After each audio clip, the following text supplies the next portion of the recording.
자, 여러분 안녕하십니까. 고전 속 민주주의를 만나다의 김범수입니다. 오늘도 함께해 줄 전문가 세 분 나와 있습니다. 안녕하세요. 반갑습니다. 안녕하세요. 예. 사회학적으로 구체적인 프랑스 사회에 대한 어떤 분석과 함께 한국 사회에 되게 필요한 책이라고 저는 생각을 하거든요. 그래요?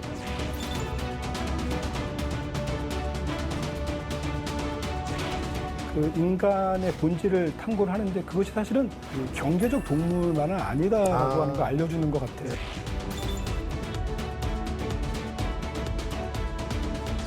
각자의 전문성을 발휘할 수 있는 그런 장을 마련해 줄 수도 있다는 거예요. 사회화, 개성화의 중용, 균형.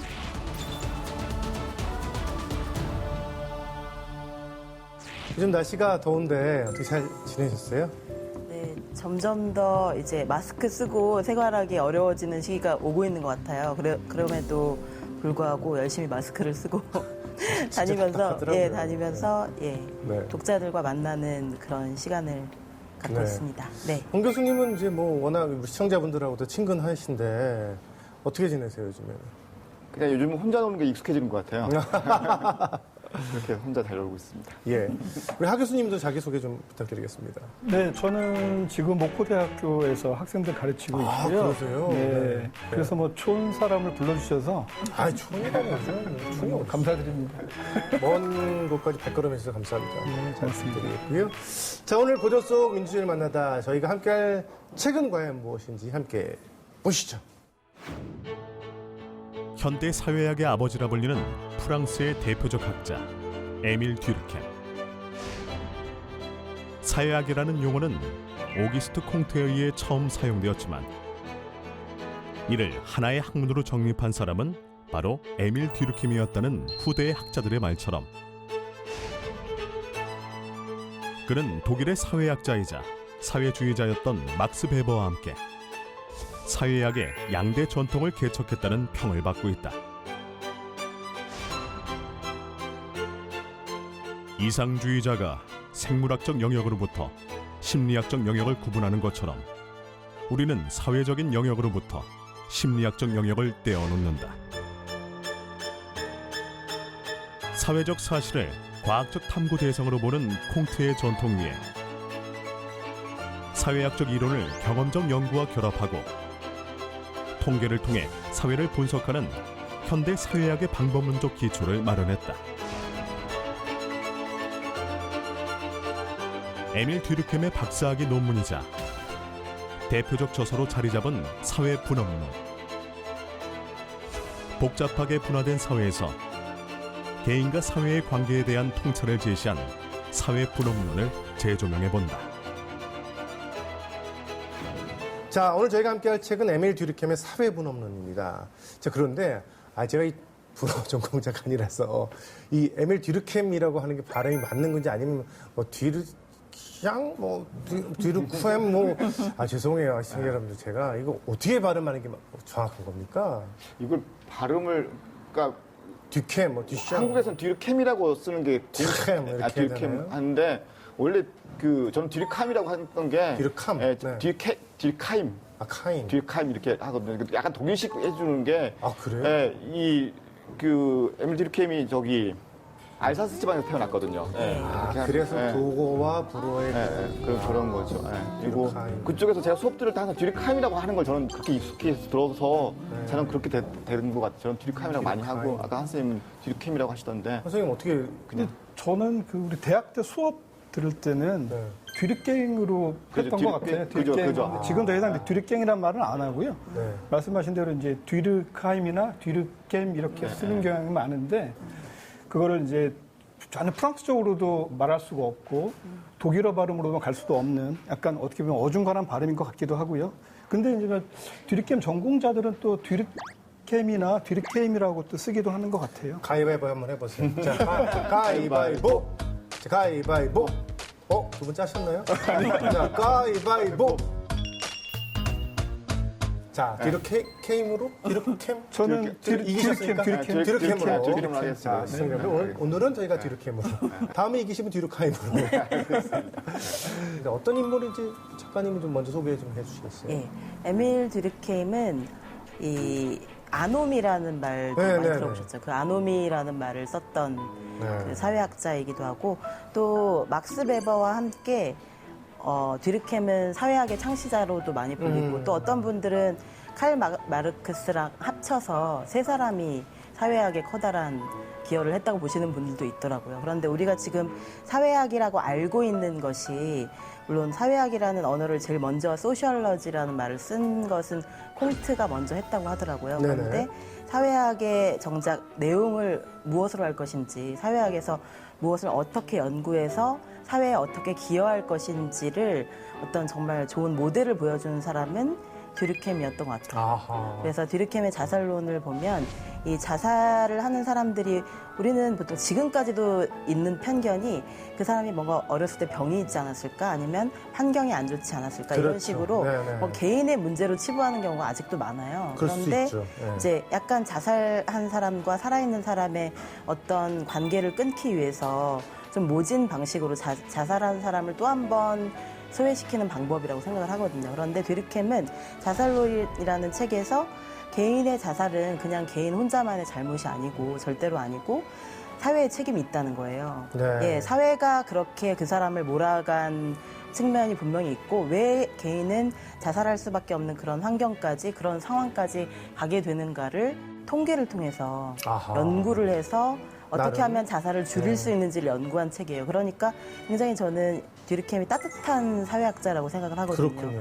이제 모든 이 학자나 지식인들이 그렇지만 사실은 그 시대를 고민한 부분도 있고 그런데 네. 그것이 사실 개인사적인 거하고 또 무관하지는 않은 것 그러니까요. 같아요. 네, 예. 근데 잘 아시는 것처럼 이 뒤르켐은 그 유대교 랍비 그러니까 아버지가 성직자인 그 집안의 아들로 태어났고 그래서 예. 사실은 그 집에서는 계속 성직자가 되기를 원했던 것으로 알려져 있고요. 네. 그런데 이제 그 유대교에 대한 뒤르켐의 반감이 사실 좀 컸고 아. 그래서 결국에는 유대교를 버리고 무신론자가 되기도 하고 그 문제는 사실 어떤 그 집안의 그런 어떤 억압적 분위기도 있었지만 그 당시 그 프랑스 공화정의 어떤 세속주의적 어떤 흐름들 이런 것에 영향을 또 다 받았다라고도 볼 그렇죠. 수가 그것에 대한 있고요. 뭐 반동 뭐 이렇게 볼 수도 그렇죠. 있겠네요. 네. 그래서 사실은 그 후기작인 그 종교 생활의 원초적 형태라고 하는 거기서도 종교를 바라보는 그의 관점이 네. 사실은 굉장히 세속적으로, 그러니까 사회학적으로 종교를 바라볼 수밖에 없는 그 네. 이유도 저는 이제 거기서 찾고 싶고요. 그리고 그 이 뒤르켐이라는 사람이 사실 이렇게 부잣집 아들은 아니잖아요.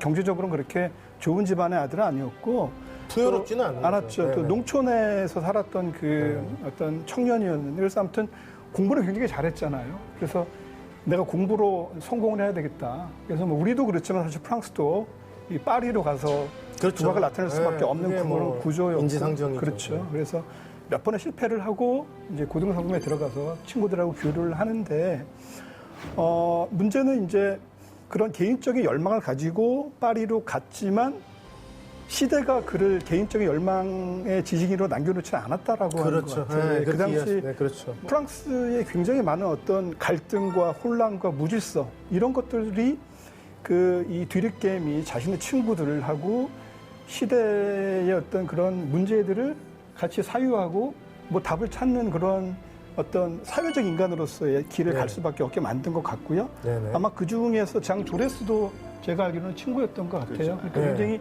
아주 치열한 논쟁을 했을 거다라고 생각을 그랬겠죠. 하고 예, 당시의 사회적 뭐 상황. 그렇죠. 네. 네. 그런 부분들이 그의 학문 세계랑 밀접하게 관련이 되는 것 같다라고 저는 좀 보고 싶고요. 네. 하나의 사회적 사실을 결정하는 원인은 개인들의 의식 상태가 아니라 그것에 선행하는 사회적 사실들 가운데서 찾아야만 한다. 자, 네. 그러면 홍 교수님이 네. 자, 사회분업론이라는 이 책은 네. 과연 어떤 책이고 그 뒤르켐의 어떤 그 개인적인 어떤 배경 네. 또 어떤 인물이기에 이런 책까지 쓰게 되었는 것까지 좀 말씀해 주시죠. 네, 사회분업론은 이제 사실은 뒤르켐의 박사학위 논문이거든요. 네. 그러니까 어떻게 보면 압축적인 글이기도 하고 젊었을 때 쓴 책이군요. 그러니까 비교적. 그런 거죠. 근데 저는 이 사회분업론을 이해하기 위해서는 그러니까 그 당시 프랑스의 시대적 배경이라는 것을 좀 더 구체적으로 좀 봐야 될 필요성이 있다고 저는 네네. 생각을 하거든요.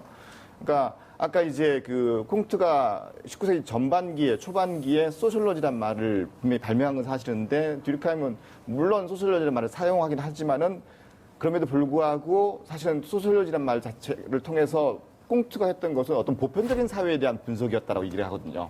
근데 듀르카임 말 그대로 사회학적으로 구체적인 프랑스 사회에 대한 어떤 분석과 함께 프랑스의 문제의식, 시대적인 요구에 대한 어떤 답변을 하고자 했다라고 볼 수 있거든요. 네. 그런데 19세기적인 상황 속에서 1875년에 성립된 프랑스 제3공화국의 네. 어떤 당시 어떤 사회적인 문제라고 할 수 있는 것인데 19세기를 쭉 진행하면서 프랑스 혁명 이후에 다양한 어떤 사회적 변화들 네. 그리고 또 어떤 그 갈등들 뭐 네. 이런 것들이 있었는데 그 흐름들에 있어서의 뭔가 새로운 어떤 계기들을 마련할 필요성이 있었다라고 할 수 있죠. 배경은 뭐 네. 어떤 사회적 통합 뭐 이런 문제들 네. 그리고 나름대로 어떤 프랑스 민주주의 어떤 새로운 어떤 전환 뭐 이런 것들이 결합되어 있어서 그런 그 프랑스적인 문제의식이 아주 깊게 투영되어 있다라고 볼 수 있을 것 같아요. 네. 네.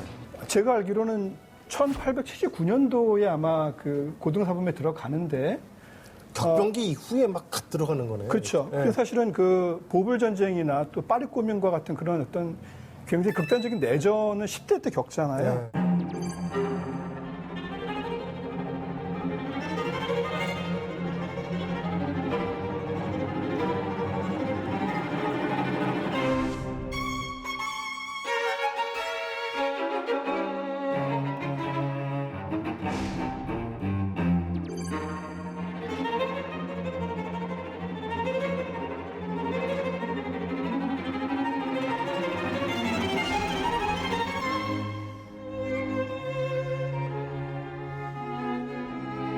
그리고 상공화국이 수립됐을 때도 사실은 뭐 이 왕당파와 공화파 간의 네네. 공화파 사이에서도 굉장히 많은 이념적 대립이 있었고 그렇죠. 예. 그런 것들을 사실 젊은 청년으로서 볼 수밖에 없었던 것으로 네. 보이는데 그리고 또 한 가지를 보면은 이제 문화사적으로 봤을 때는 사실 그 뒤느낌에 살았던 시대는 이 개인이라고 하는 존재가 굉장히 다양하게 탄생했던 시기 같아요.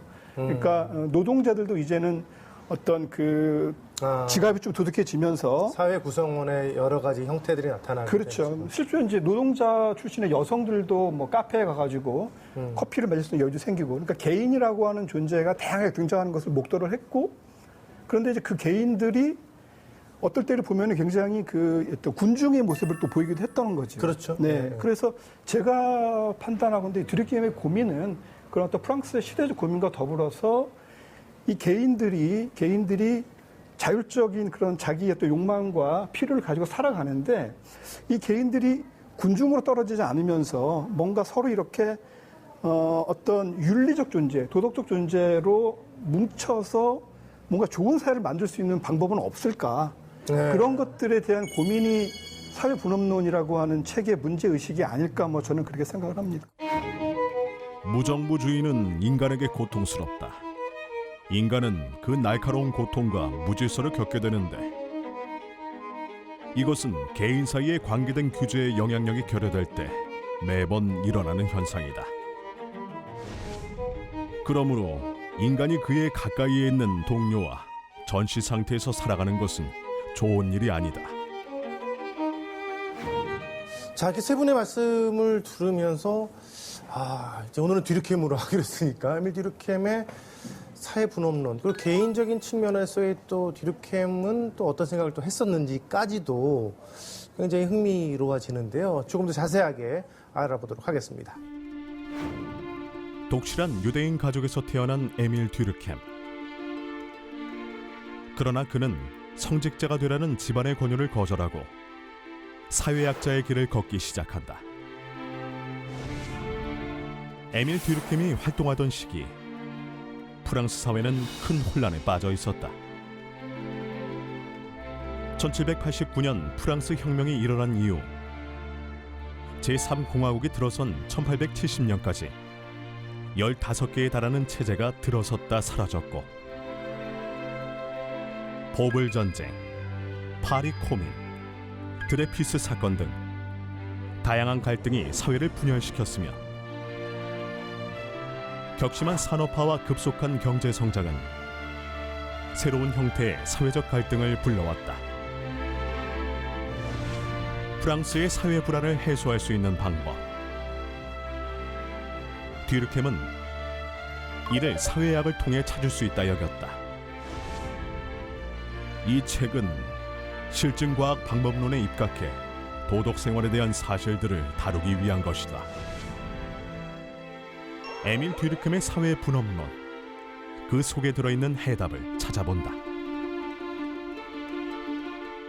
자, 오늘은 저희가 미셸 듀르켐의 사회 분업론을 함께 고찰해 보고자 하는데요. 자, 사회 분업론 제목만 봐도 대충 어떤 책일지가 감은 오는데 중요한 키워드 한 가지씩 꼽아본다면 어떤 걸까요? 어느 분부터 하실까요? 저는 사회 분업론이라는 그 제목 자체에 네. 굉장히 중요한 키워드가 들어있는 것 같은데요. 사회도 중요하고 분업도 중요한 것 같아요. 네네네. 그런데 우리가 일단 분업이라고 하면 극단적으로 좀 양극단적인 시각을 갖고 있는 것 같아요. 분업을 막스적인 시각에서 보면 분업을 통해서 인간이 자신의 노동으로부터 소외되고 막 나사 돌리는 사람은 나사만 돌리고 아, 그렇죠. 예, 이렇게 노동으로부터 소외돼서 내가 만드는 이 상품에 대한 권리나 내 상품이 내가 나사를 조여서 이게 나중에 텔레비전이 될지 자동차가 될지 모를 수도 있다는 거죠. 그렇게 끊임없이 자신의 그 주어진 노동만 함으로써 사람들을 소외시킨다는 것이 막스가 바라보는 분업에 대한 비판적인 시선이었잖아요. 네. 그런데 또 자본가들의 입장에서 보면 분업을 통해서 정말 효율을 포드주의적인 생산 시스템을 통해서 더 많은 상품들을 더 빨리 효율적으로 만들어낼 수 있었기 때문에 이게 극단적으로 분업이 어떤 쪽에서 보면 이게 정말 효율적인 것이고 어떤 쪽에서 보면 좌파적인 입장에서 보면 굉장히 인간을 소외시키는 비인간적인 측면이 있었던 거예요.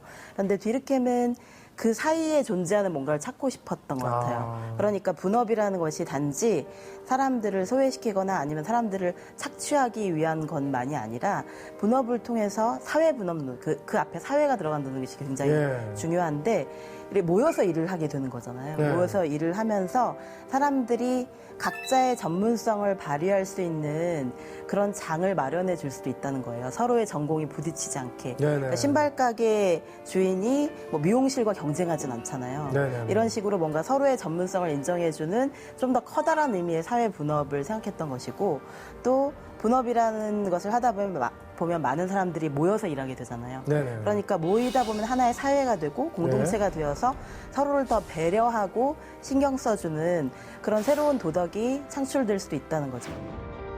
노동 분업이란 개개인이 서로에게 서로를 제공하는 것이 아니라 사회적 기능을 제공하는 것이다. 그러니까 사회라는 것과 분업이라는 것에 굉장히 긍정적인 측면을 생각하도록 만드는 책이 아닐까 싶어요. 그러면 지금 저희 네 사람만 봐도 네. 사실은 각각 좀 많이 다른데 두 분은 뭐 비교적 상관관계가 높지만 이러한 그 분리되어 있는 상황 속에서 저희가 고전속 사회 민주주의를 분업을 하고 있는 것 말하다 같아요, 해서 그래서 우리가. 연대를 지금 하고 있는 건데 정여울 선생님께서 말씀하신 것처럼 네. 사실은 이 사회가 분화되고 전문화돼서 분업이 이루어지면 뭔가 이렇게 그냥 사람들이 서로 따로 떨어져 있을 것 같은데 이 듀르켐의 생각은 분업이 이루어질수록 서로 상호 의존도가 높아진다라고 생각을 한 거죠. 네. 그러니까 내가 못 만드는 거를 저 사람이 만들어 주니까 난 저 사람한테 의지할 수밖에 없다라고 하는 그런 상호 의존적 사고. 결국 그것은 철학적 개념으로 보자면 이타성, 그러니까 타자에 대한 그 개념 이런 것들을 만들어주는 굉장히 중요한 어떤 무대가 바로 이 분업의 무대다라고 듀르켐은 본 것 같고요. 개인들이 내 이웃과 서로 연결되어 있고 서로 의지하며 살 수밖에 없는 존재다라고 하는 그러한 도덕 의식, 윤리 의식을 갖는 개인들 사이에서 만들어지는 것이 이제 연대다라고 보는 것이고요. 그 듀르켐이 자, 오늘 지셨으니까. 그 논문을 쓰고 나서 한 10여 년 있다 이판 서문을 쓰거든요. 이판 서문을 쓰는데 이판 서문을 되게 중요하게 학계에서는 바라봤었거든요. 그러니까 뭐냐면은 사실은 거기서 왜 자기가 여기서 직업 집단과 연대라는 것들을 강조할 수밖에 없었는가라는 것에 대해서 약간 시대적 배경에 대해서 얘기를 하거든요. 그건 뭐냐면은 프랑스 혁명 직후에 1789년 혁명 있고 나서 1791년에 그러니까 삭불리의 법이라는 게 있는데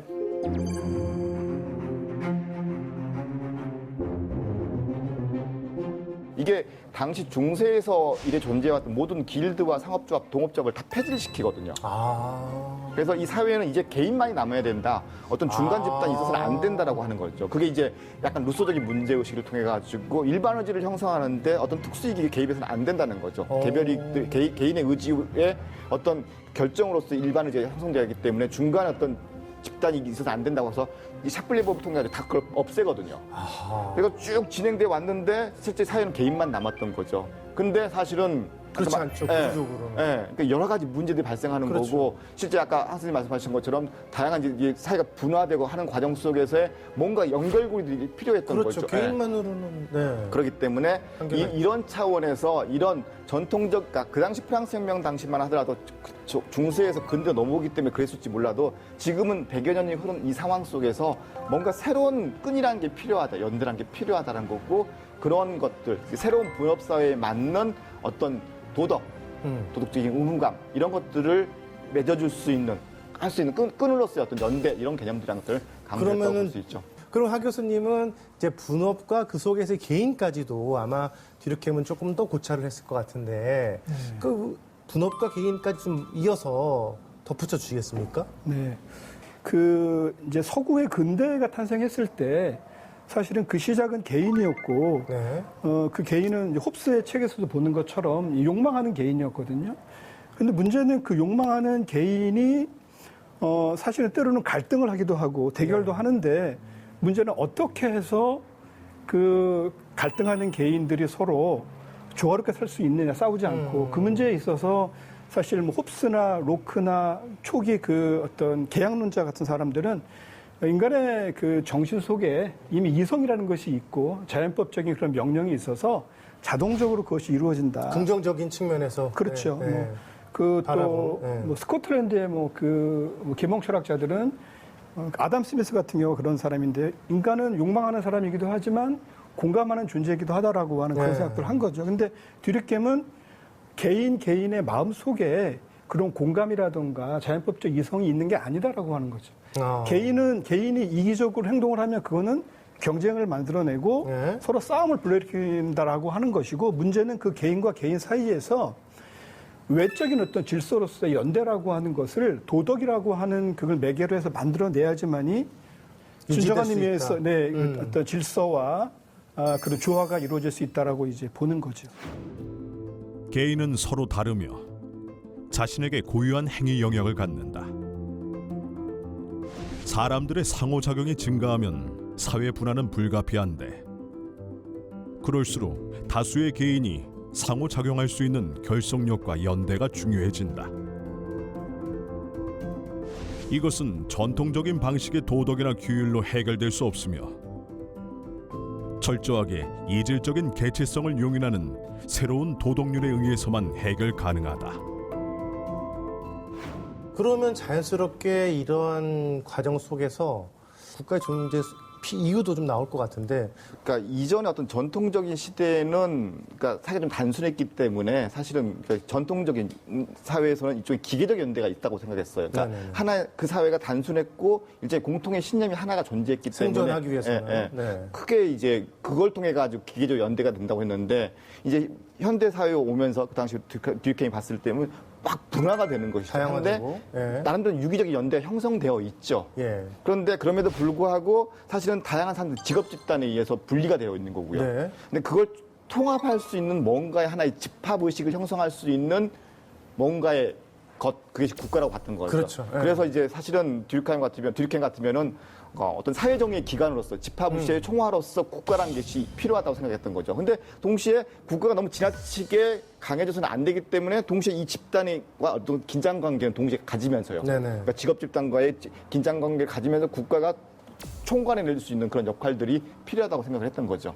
그러니까 그래서 사실은 그러니까 당시 듀르켐만 하더라도 국가가 커지는 걸 두려워할 필요가 없다라고 얘기했거든요. 네. 그러니까 약간 이게 프랑스적인 전통이라고 생각을 하는데 그러니까 어떻게 보면 영미적인 전통 속에서는 개인의 자유와 국가의 권력 사이에는 일종의 제로섬 게임이 있다고 생각하거든요. 네. 개인의 자유가 확대되면 국가는 밀려나다고 생각하는데 프랑스는 개인의 자유가 확대되는 것이 위해서는 일정한 국가의 역할이 같이 개입된다고 생각을 했던 거죠. 네. 사실 그렇기 때문에 국가가 너무 커지는 것에서 두려워할 필요는 없다. 그걸 통해 가지고 개인의 권리가 확장되는 거고 동시에 그게 민주주의일 수 있다고 생각하는 거죠. 문제는 그러한 국가에 대해서 견제할 수 있는 직업 집단의 역할이라는 것들이 중요하다라고 생각했던 거죠. 동업조합은 도덕성과 직업적 의무를 발달시키는 자연스러운 환경이다. 미래의 동업조합은 그것의 영역이 넓어짐에 따라서 그 복잡성은 훨씬 더 심화될 것이다. 그렇군요. 그러면은 결국 듀르켐이 사회분업론을 통해서 이야기하고자 했던 바, 추구했던 바는 뭐라고? 그러니까 당시 이제 그 듀르켐의 문제의식 중에 하나가 19세기 동안에 경제적 자유가 되게 강한 흐름으로 존재했고 서서히 이제 사회주의라고 하는 흐름들이 이제 강세를 보이기 시작했고 이제 프랑스 같은 경우에 의회에 진입하기 시작했다라고 볼 수 있죠. 거기서 듀르켐은 듀르켐이 아니고. 네, 죄송합니다. 듀르켐은 일종의 제3의 길을 찾으려고 했던 것 같아요. 프랑스 공화주의의 뭔가의 그 길을 새로운 길을 찾고자 했던 거죠. 그러니까 거기서 이제 그 사회분업론의 그 일종의 대화 상대자가 누구냐면 스펜서였거든요. 스펜서라는 사람이 제일 많이 나와요. 네.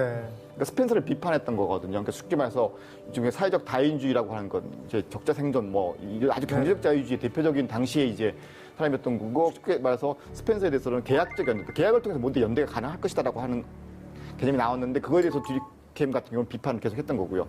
그렇다고 해서 사회주의적인 길 이것도 좀 아닌 것 같다고 생각했던 거죠. 그러니까 이제 그렇기 때문에 아까 물론 조레스하고는 친구였긴 했지만은 그럼에도 불구하고 사회적인 다른 어떤 길을 모색해 보고자 했던 거고 개인주의 긍정적인 측면은 어떻게든 좀 그런 만들어 거죠. 보려고. 그런 거죠. 네. 그게 이제 프랑스의 공화주의의 심화였던 거고 또 한편에서는 프랑스 민주주의가 어떻게 제3공화국을 통해 가지고 나름대로 정치적 민주주의, 제도적 민주주의가 정착했다라고 한다면 그걸 심화시킬 수 있는 것들, 어떤 사회적 연대, 더 나아가서는 이제 물론 그 책에서는 나오지 않지만 이후에는 프랑스 공화주의의 연대주의로까지도 확장될 수 있고 그래서 나아가서 프랑스 복지국가까지도 갈 수 있는 길을 열어뒀다라고 볼 수 있을 겁니다. 박사 논문이니까 네. 젊은 시절이니까 좀 이상주의적인 시각에서 봤다 뭐 이렇게 좀 볼 수 있겠네요. 그럴 수 있죠. 예. 예. 저희가 이렇게 세 분과 함께 에밀 듀르켐의 사회분업론에 관한 핵심 요소들 좀 짚어봤습니다. 르샤플리의 법의 탄생으로 중세의 경제사회적 조직, 길들은 해체되었다. 국가 안에는 더 이상 동업조합이 허용되지 않는다. 각 개인의 개별 이익과 일반 이익만이 존재할 뿐이다. 이후 프랑스에서는 개인주의가 날로 발전하게 되었고 전통사회에서 현대 산업사회로 넘어가며 수많은 혼란이 발생하였는데 이것이 바로 아노미였다. 우리는 오늘날의 경제생활이 처한 법적, 도덕적 아노미의 조건을 거듭거듭 주장해야 한다. 이러한 아노미 속에서 듀르켐이 고민했던 것은 새로운 사회도덕이었다. 해체된 사회도덕을 새롭게 대체할 수 있는 것, 유기적 연대. 분업이 가져다주는 가장 주목할 만한 효과는 생산성을 향상시키는 것이 아니라 분화된 기능 간의 연대감을 만들어주는 데 있다. 기계적 연대가 이루어졌던 전통사회와 달리 유기적 연대가 이루어지는 현대사회의 분화. 직업 집단을 중심으로 나타나는 유기적 연대는 듀르켐이 주장해온 사회적 개인을 연결하는 새로운 도덕이었다.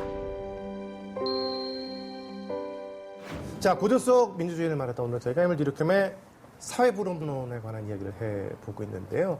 자, 이 사회분업론이란 책은 현대 민주주의와 어떻게 연결지어서 좀 볼 수가 있을까요? 이제 우리가 잘 알고 있는 그 독일의 사회철학자 하버마스가 사실은 이 듀르켐에 의한 굉장히 많이 받았거든요. 근데 이제 거기서 보면은 그 하버마스가 말하는 민주주의라고 하는 게 사실 이제 체계와 생활세계라는 개념에서 우리가 볼 수 있고요. 체계라고 하는 것은 가령 이제 경제적 효율성 또 이제 행정적 효율성 이런 거에서 작동하는 것이고 생활세계는 문화라든가 윤리라든가 도덕 이런 것들이 만들어지고 전승되는 곳이죠. 뭐 학교라든가 종교 집단이라든가 이런 곳인데 오늘날 민주주의 문제는 그 생활 세계가 작동하지 않는다는 거죠. 그 논리는 뭐냐면 결국에는 예를 들면 대학 같은 경우 사실 뭐 효율성의 논리에서 돌아가지 않습니까? 그래서 대학은 사실 우리 사회의 가치와 도덕들을 만들어주는 공간이어야 되는데 그냥 뭐 돈을 많이 받아오고 학생들을 취업시키는 예. 그런 곳으로 전락했다라고 하는 문제인 건데 이것을 드립게임적 관점에서 우리가 볼 수 있을 것 같다는 거죠. 그러니까 하버마스가 말하는 생활세계라는 개념은 사실 정치 권력의 어떤 도덕적 근거, 도덕적 정당성을 만들어주는 무대거든요. 그런 면에서 이제 그 드립게임이 말하는 어떤 그 사회 분업이 이루어지는 그 무대도 단순히 경제적 문제가 아닌 거죠, 거기는 사람들이 서로의 가치를 가지고 뭔가 우리 집단, 우리 공동체를 묶어줄 수 있는 어떤 도덕, 윤리가 무엇이냐를 고민하는 것이고 그걸 만들어가는 것이다. 네. 그런 면에서 이 오늘날 하버마스가 말하고 있는 생활세계 위기는 드립게임이 말하는 사회 분업론에서의 문제의식과 굉장히 많이 연결이 되어 있다라고 우리가 볼 수가 있을 것 같고요. 네. 그래서 드립게임의 문제는 오늘날 현대 민주주의의 위기가 어디서 시작되는가라고 하는 차원에서 우리가 하버마스랑 연결지어서 얘기할 수 있는 근거가 된다라고 저는 좀 보고 싶습니다. 현대 민주주의의 위기를 타개할 수도 있는 시각을 보여줬었다. 그렇죠. 뭐 이렇게 지금 정리해 볼 수도 있겠네요. 그러니까 드립게임의 사회 분업론의 어떤 그 아이디어가 하버마스의 생활세계 개념으로 이어진다라고 볼 때 시대를 앞서서 아마 얘기한 부분도 있다는 거죠. 여러 가지가 있겠지만 저는 이 책에서 좀 굉장히 튀는 단어가 도덕이라는 단어더라고요. 네. 불어로는 뭘로 나왔나요? 모럴이죠. 예, 그래서 그 모럴이라는 것이 제가 볼 때는 뒤르겜은 푸코와는 좀 약간 반대 방향에서 사회라는 것의 긍정성을 보려고 했던 것 같아요. 네. 그러니까 사회 속의 개인이 그냥 개인으로 흩어져 있는 완전한 야생적 개인보다는 훨씬 훌륭해질 수 있는 가능성이 더 많다고 본 것 같아요. 네. 그래서 오늘날의 마을 공동체 운동이라든지 그런 작은 공동체들이 모여서 뭔가 공통의 이상이나 공통의 모럴을 가지고 어떤 도덕이나 이런 것들을 추구하면서 어떤 막 대세나 유행에 따르지 않는 자기만의 가치를 찾아가는 작은 마을 공동체 운동이 많잖아요. 자생적으로? 예. 네. 그런 것들의 어떤 효시가 될 수 있지 않을까 이런 그렇네. 생각도 했고 네. 또 저는 예전에 프랑스에 여행 갔을 때 느낀 점이 그 마을 공동체가 너무 완벽해서 국가를 별로 필요로 하지 않는 것처럼 보였어요. 그러니까 너무 와인에 취하신 거 아닌가요? 아니요, 저는 술 안 마셔요. 근데 네네. 그 프랑스 사람들에게는 마을 공동체가 너무 잘 돼 있고 좋고 또 예를 들어서 자영업을 완벽하게 보호하는 그런 장치가 있기 때문에 그러니까요, 예. 그런 것들이 이런 작은 공동체를 중시하는 프랑스 사람들의 이 마인드가 에밀 드르겜의 사회 분업론 같은 책과도 연관이 있는 것이 아닐까 저는 그런 생각을 많이 했어요. 그렇군요. 그러면 저희가 사회분업론을 얘기하고 있으니까 함께 읽으면 좋을 책이 어떤 게 있을까요? 권하실 만한 책이 있다면? 예, 뭐 굉장히 책이 많은데 네. 이제 한 가지만 조금 말씀을 드리면 이 사회 분업론에서 그 개인은 그 자율적 존재들이죠. 자기의 필요에 따라서 움직이고 운동하는 존재인데 그렇게 고립적 개인들이 아니라 개인과 개인들 사이를 이어주는 어떤 그런 집합 도덕이라고 하는 것, 그 덕성이라고 하는 것을 묶여있는 사회적 존재라고 하는 그 모습인데 문제는 이제 이런 것 같아요. 그렇다면 그 개인들이 자율적으로 살면서 어떻게 자기들만의 공동의 도덕을 만들어내는가 그거는 사실 밝혀지지 않은 문제, 뭐 사회학적 관심에서는 조금 비껴가 있는 부분일 수 있었는데 저는 이제 오늘날 가령 현대 그 드립게임주의자들, 가령 이제 어빈 고프만이라고 하는 그 사회학자가 소위 그 미시 사회학이라는 그 관점 속에서 그 개인과 개인들이 서로 사회적 관계를 통해서 자기들의 공동체 도덕과 윤리적 틀을 만들어가는 그 과정을 아주 일상 속에서 잘 보여주고 있거든요.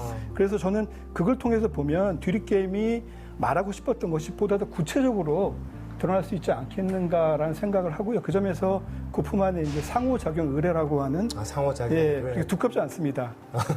그게 좀 중요해요. 재밌어요. 예, 네. 재밌습니다. 어쨌든 드르켐의 어떤 이상을 구체화시키는, 형상화시키는 역할을 쓴 책이겠네요. 관점은 좀 다르긴 하지만 네, 그렇습니다. 자, 그리고요. 저는 근데 아까 그 작가님이 말씀하셨는데 진짜 자살론을 같이 읽어보라는 게 더 중요할 것 같아요. 자살론. 듀르케임이 사회분업론을 쓰고 나서 그다음에 사회학 방법론의 규칙들이라는 책을 쓰거든요. 그러니까 사회학이란 학문에 대해서 뭔가를 정립하려고 했던 방법론에 대한 책을 쓰고 그걸 적용했던 것이 진짜 자살론이라는 책이거든요. 네. 그러니까 듀르케임 진짜 말 그대로 사회학이나 학문책의 거대한 체계를 만드는 사람이기 때문에 사회학이 무엇인가를 알 수 있는 대표적인 책이 저는 실제는 자살론이라고 생각을 하거든요. 그러니까 그래서 저는 자살론을 한번 꼭 읽어보도록 네. 하고 싶습니다. 같은 생각이신가요? 저는 리브어의 책도 도움이 될 것 같아요. 저는 이제 왜냐하면 이 사회분업론을 읽다 보니까 이분은 듀르켐은 어떻게 보면 사회의 도덕성을 믿는 분인 것 같은데 근데 이렇게 되려면 사실은 개인의 도덕성이 전제되어야 되지 않을까라는 생각이 들었어요. 그럴 수 있겠네요. 도덕적인 개인이 있어야 어떻게든 사회의 도덕이나 이상도 나올 완성이 수 있지 되겠죠. 않을까 네. 생각하는데 리브어는 개인이 아무리 도덕적이더라도 사회가 사악하면 그 개인이 어떻게 그 사악한 사회를 이겨낼 수 있을까라는 문제 제기를 한 거잖아요. 라이너홀트 리브어의 네. 책을 보면 그래서 예, 비도덕 사회. 예, 도덕적 개인과 비도덕적 사회라는 것을 같이 읽으면서 개인과 사회가 어떻게 서로 질문과 답을 주고받으면서 어떤 그 삶의 공동체적 이상을 만들어가는 과정을 두 학자를 함께 비교해보면 좋을 것 같다는 생각이 들었어요. 아니, 공교롭게도 세 분의 이야기를 들어보니까 각각의 권해주신 책이 다른데 상당히 비교 분석할 수 있고 더 사회분업론을 더 쉽게 이해할 수 있는 책들을 이야기해 주신 것 같아요. 공교롭게도 더 다르게. 저희는 세 명이 아주 분업이 잘 되고 긍정적인 연대가 잘 이루어졌나, 지지 않았나라는 생각을 해보게 되는데요. 자, 그렇다면 오늘 듀르켐의 사회분업론 이 책을 한마디로 좀 정의를 해본다면 한 문장 혹은 뭐 쉽지는 않겠지만 좀 해보시겠어요? 어느 분이 먼저 하시겠어요? 말씀하시죠. 어려우니까 양보하시는 분이네요. 아니 저는 지금 한국 사회에 되게 필요한 책이라고 저는 생각을 하거든요. 그래요? 네. 한국 사회가 이제 사실은 그러니까 20세기 들어와가지고 21세기 들어와서 갑자기 이제 신자유주의가 막 그 광풍이었던 거고 그러면서 진짜 개인들만이 남겨진 사회가 되어버렸죠. 어떻게 보면 IMF 이후에요. 그렇기 때문에 우리는 다시 우리가 연대해야 할 것이 무엇인지, 어떤 방식으로 연대할 것인지, 우리 사회의 어떤 공동의 그 도덕을 좀 추구할 수 있는 그런 문제들을 키우기 위해서 지금 한국 사회에 필요한 책이 아니겠나 이런 생각을 해봅니다.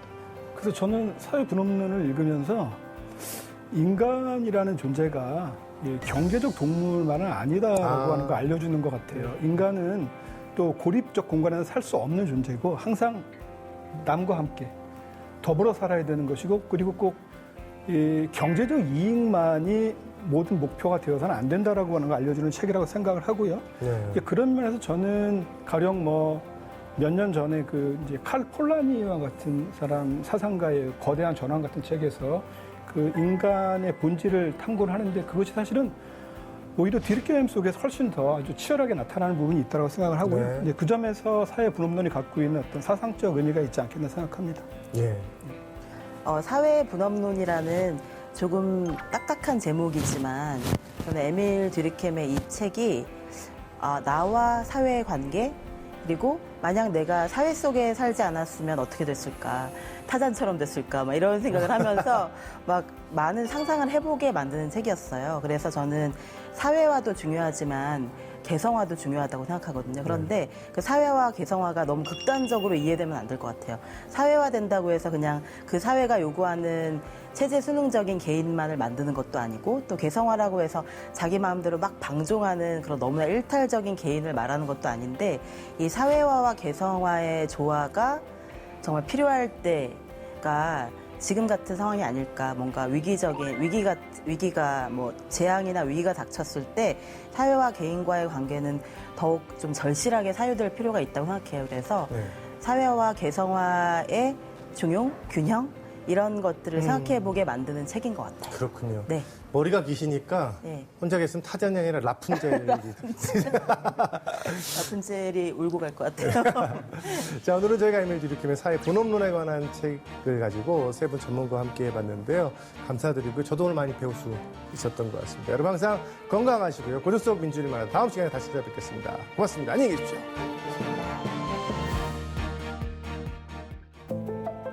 수많은 사람들이 함께 만들어가는 현대 민주주의 사회. 그러나 그 속에는 매일 새로운 문제들이 생겨나고 있다. 가장 발전한 사회의 책무는 정의를 실현하는 것이며 우리의 사회관계 속에서 항상 더 많은 평등이 이루어지도록 노력함으로써 사회적으로 유용한 모든 세력이 자유롭게 스스로를 드러내도록 만드는 것이다. 뒤르켐의 사회 분업론은 결국 서로를 존중하는 개인들이 모여 강한 도덕 공동체를 형성할 때 비로소 우리 사회의 산적한 문제들을 해결할 수 있다는 메시지를 던지는 것이 아닐까.